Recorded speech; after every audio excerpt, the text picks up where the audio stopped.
नमस्कार दोस्तों, mission geography YouTube channel में मैं ओपी श्रवा आपका हार्दिक स्वागत करता हूं। शुरू करते हैं आज का अपना टॉपिक। आज का टॉपिक बड़ा महत्वपूर्ण है।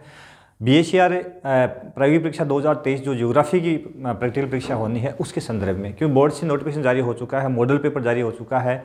तो पहले जो पैटर्न था उससे पहले बीएसईआर का पैटर्न कुछ अलग था। पेपर जो होता था 12 नंबर का होता था, उसमें 5 प्रश्न आते थे, कोई 3 करने होते थे। तो अब की बार जो एनसीईआरटी है उसने पैटर्न चेंज कर दिया। चेंज क्या किया है, सभी बिंदुओं पर अपन चर्चा करेंगे। कितने नंबर की फाइल होगी, कितने नंबर का वाइवा होगा, प्लस कितने नंबर का क्षेत्रीय सर्वेक्षण होगा, उससे वाइवा कितने का होगा, प्लस पेपर कितने नंबर का होगा, विभिन्न पहलुओं पर अपन चर्चा करते हैं। तो शुरू करते हैं भूगोल प्रायोगिक परीक्षा 2023, ठीक है, उसके संदर्भ में। तो सबसे पहले अपन देखेंगे अपना जो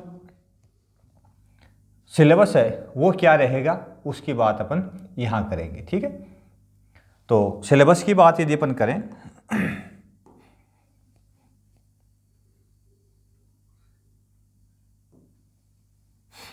सिलेबस की यदि अपन बात करें तो अपन देखेंगे कि उच्च माध्यमिक परीक्षा प्रायोगिक परीक्षा 2023 एनसीईआरटी सिलेबस लागू हो गया है। तो उसके साथ ही जो पैटर्न है, पिछली बार तो क्या प्रावधान था कि जो एग्जामिनर होते थे वो जिस विद्यालय में जो टीचर पढ़ा रहा है उसी को पावर दे दिया था कि वही प्रैक्टिकल परीक्षा करवाएगा और वही पेपर बनाएगा और बोर्ड को जो प्राप्तांक है वो भेज देगा, ठीक है ना। ये प्रावधान था। तो अब की बार थोड़ा सा चेंज कर दिया है।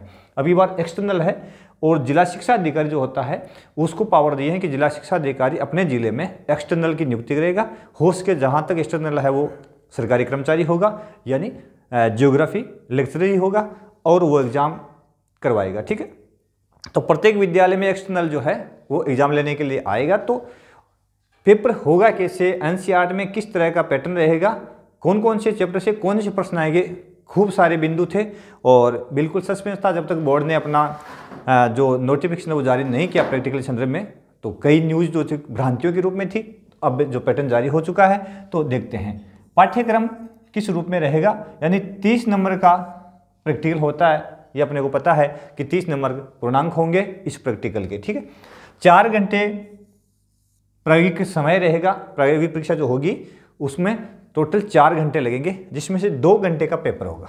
लिखित जो परीक्षा है वो कितने घंटे की होगी, 2 घंटे की। यानी 2 घंटे का तो हो जाएगा, रिटन पेपर हो जाएगा, ठीक है, और 2 घंटे वाइवा प्लस फाइल की जांच, रिकॉर्ड पुस्तिका उसकी जांच, क्षेत्रीय सर्वेक्षण की जांच प्लस वाइवा हो जाएगा। तो कुल मिलाकर के 4 घंटे का एग्जाम रहेगा। कितने घंटे का रहेगा, 4 घंटे का, ठीक है। और संबंधित विद्यालय में जहां एक्सटर्नल एग्जाम लेने के लिए जाएगा उस विद्यालय में जो लैब की कैपेसिटी है उसके अकॉर्डिंग बैच बनाए जाएंगे। तो लगभग 20 विद्यार्थियों का एक बैच होता है और एक दिन में अधिकतम जो बैच है वो 2 बैच निकाल सकता है एग्जामिनर, यानी 2 बैच का एग्जाम एक दिन में करवा सकता है। उसके बाद में यदि एक्स्ट्रा बच्चे हैं तो अगले दिन में उसको अगले बैच में लेगा, ठीक है। तो यहाँ जो प्रश्न आएंगे एनसीईआरटी जो पैटर्न है उसके अकॉर्डिंग, ठीक है, प्रश्न पत्र होगा वो 15 अंक का होगा। ये बात तो पहले भी मैंने की थी, लेकिन उसमें थोड़ी भूल सुधार कहेंगे अपन। थोड़ा चेंज है, एनसीईआरटी ने इस नोटिफिकेशन को कुछ चेंज करके भेजा है। वो चेंज है क्या, कुल 15 अंक के का पेपर होगा। उसमें जो प्रश्न आएंगे वो 5 आएंगे। कितने आएंगे, 5 प्रश्न। 15 अंक के 5 प्रश्न आएंगे, ठीक है। और कौन कौन से अध्यायों में आएंगे, तो अध्याय 1, 2, 3, 4 और 6, ठीक है। यानी 1, 2, 3, 4 और 6 ये जो अध्याय है अपने, उनमें से कुल 5 प्रश्न आएंगे, ठीक है। और जो 5वां अध्याय है उसमें क्या होगा, फिर उसमें से प्रश्न क्यों नहीं आएगा, तो इससे हो जाएगा अपने क्षेत्रीय सर्वेक्षण, ठीक है ना। क्षेत्रीय जो प्रतिवेदन है वो तैयार यहाँ से करना है। तो ये तो प्रतिवेदन तैयार हो जाएगा 5वें अध्याय से, और 1, 2, 3, 4, 6 जो अपने लेसन है वहाँ से कुल कितने प्रश्न आएंगे, 5 प्रश्न आएंगे, ठीक है। अब पहले क्या होता था, प्रत्येक प्रश्न जो था वो 4 नंबर का, यानी 12 नंबर के पैटर्न के रूप में होते थे, कोई 3 करने होते थे। अब 5 जो प्रश्न आएंगे वो प्रत्येक 3 अंक का। तो चेंज है, यानी प्रत्येक जो प्रश्न है वो कितने अंक का हो गया, 3 अंक का। इसका मतलब 15 नंबर का पेपर है, प्रत्येक प्रश्न 3 अंक का है तो टोटल 5 के 5 प्रश्न करने अनिवार्य है, यानी 5 प्रश्न जो है हल करने अनिवार्य है। ये बड़ी बात है।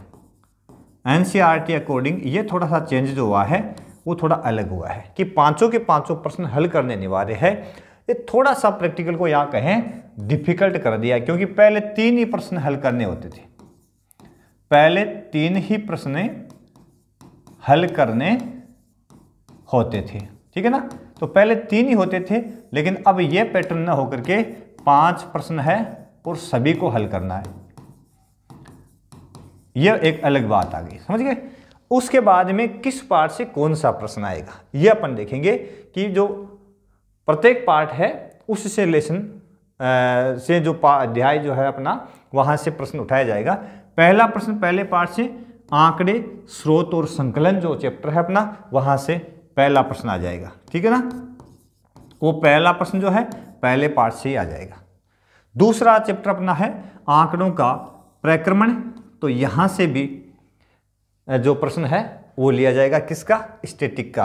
तो दूसरा प्रश्न जो है वो दूसरे चैप्टर से आ जाएगा, यानी ये किसका हो जाएगा, अपने मीन मोड मीडियन जो पढ़ने पढ़े हैं उनमें से हो जाएगा, ठीक है ना। यहाँ से हो जाएगा, चाहे स्पिरिट कोट्याकार सहसंबंध हो, चाहे मानक विचलन हो, चाहे बहुलक हो, चाहे माध्य का हो, चाहे समांतर माध्य, ठीक है। तीसरा जो चैप्टर है अपना आंकड़ों का आलेखी निरूपण, तो आलेखी निरूपण जो है वहां से तीसरा प्रश्न आएगा।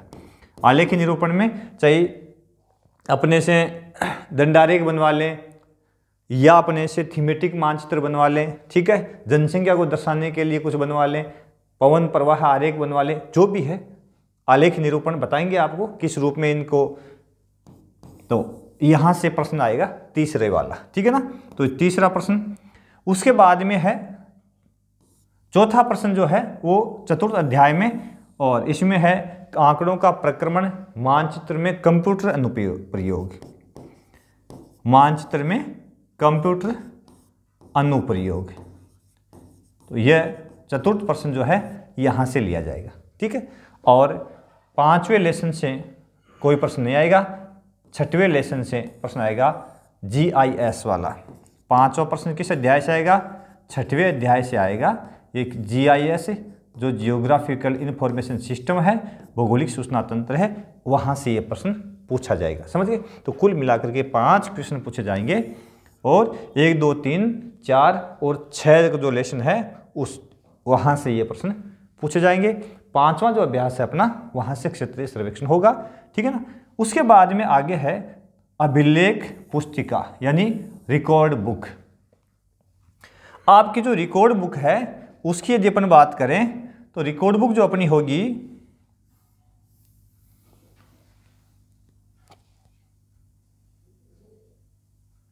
अपनी जो रिकॉर्ड बुक होगी उसकी यदि अपन बात करें तो रिकॉर्ड बुक के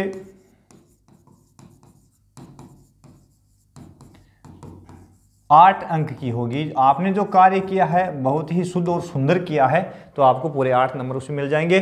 और 2 अंक जो है वो आपको किसके मिलेंगे, वाइवा के मिलेंगे, यानी मौखिक हो जाएगा। तो कुल रिकॉर्ड बुक अपने 10 अंक की हो जाएगी, ठीक है। तो ये आपको ध्यान रखना है। उसके बाद में जो अगला बिंदु है उसमें है अपना क्षेत्रीय सर्वेक्षण। तो क्षेत्रीय अभिलेख जो अपने को तैयार करना है वो लेसन 5 के अकॉर्डिंग तैयार करना है, और ये जो अभिलेख अपना रहेगा वो 5 अंक का होगा, जिसमें से 4 अंक का रिकॉर्ड हो जाएगा, अभिलेख का रिकॉर्ड, और उसके बाद में 1 अंक मौखिक हो जाएगा, ठीक है। ये ध्यान में रखना, इस प्रकार से करना है अपने को, और इसके साथ ही आपका 30 नंबर का जो प्रैक्टिकल है वो कंप्लीट हो जाएगा।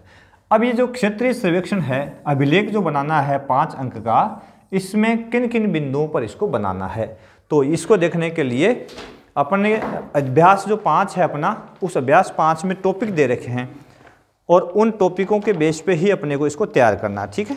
अब कौन कौन से टॉपिक है मैं भी आपको बता देता हूँ।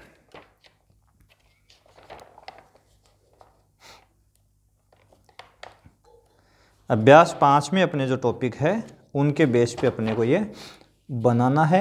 1 सेकंड आप,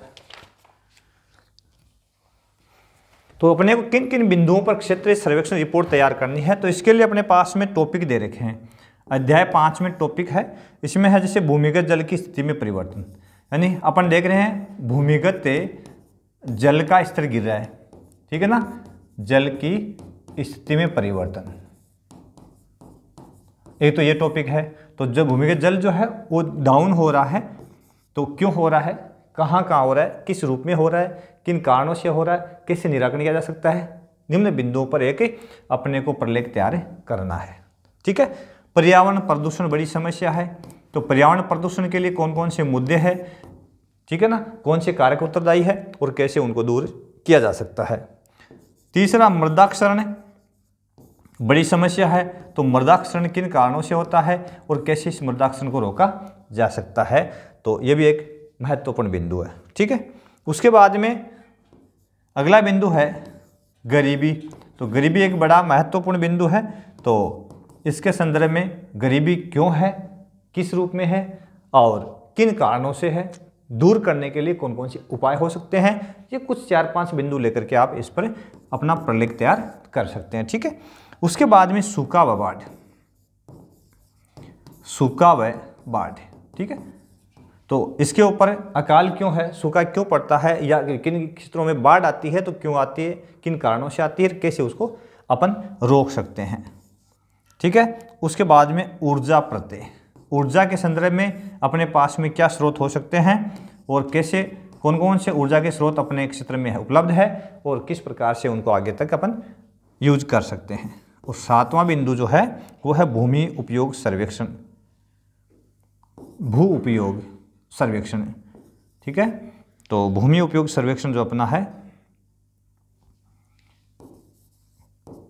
भूमि उपयोग कि अपने क्षेत्र में भूमि उपयोग कैसा हो रहा है, किन फसलों के लिए कौन कौन सी फसलें बोई जा रही है, ठीक है ना, और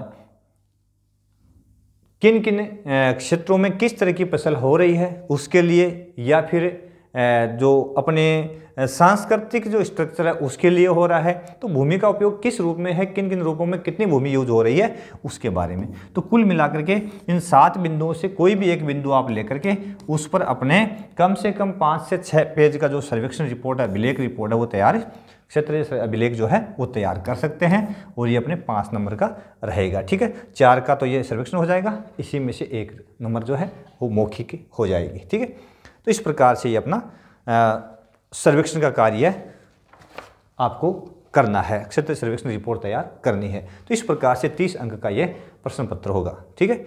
अब देखते हैं मॉडल पेपर, मॉडल पेपर की चर्चा करेंगे अगले वीडियो में। आप जरूर हमसे जुड़े रहें, देखते रहें हमारा मिशन ज्योग्राफी यूट्यूब चैनल।